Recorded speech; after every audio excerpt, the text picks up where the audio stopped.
நாகம்மான் வந்து கேஎஸ்ஐ கேட்ட மாதிரி ஒரு தாளந்து வெள்ளியோட கூட ஒரு தாளந்து வெள்ளியும் சேர்த்து வச்சுக்கோன்னு சொல்லிட்டு 2 ட்ரெஸ்ஸும் சேர்த்து கொடுத்து விட்றாரு.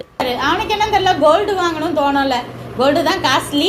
ஆனால் இந்த 2 மட்டும் கேட்டு என்ன செய்கிறான், வாங்கி போய் வீட்டில் நல்லா ஒளிச்சு வச்சுட்டு வந்துடுறான்.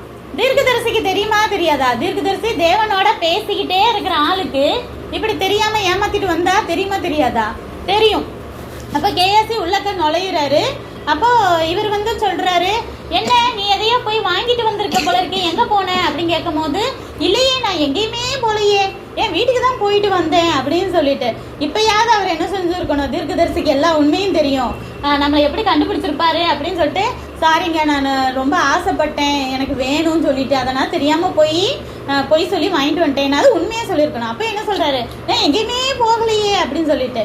இல்லை நீ போயிட்டு என்ன செஞ்ச, இந்த மாதிரி வாங்கிட்டு வந்து உன் வீட்டில் ஒளிச்சு வச்சிருக்க அப்படின்னு சொன்னோன்னே எலிசா என்ன சொல்கிறாரு, அவனுக்கு அந்த குஷ்டரோக நோய் போச்சு இல்லையா நாகமானோட, அந்த நோய் உனக்கு வந்துடும், உனக்கும் உன் சந்ததிக்கும். சந்ததினா என்ன, பிள்ளைங்க பேர பிள்ளைங்க அவங்களுக்கு கீழே பிறப்பாங்க இல்லையா, அவங்க சந்ததி எத்தனை வம்சம் வருதோ அவங்க எல்லாத்துக்கும் நோய் வந்துடும் அப்படின்னு சொல்லிட்டு.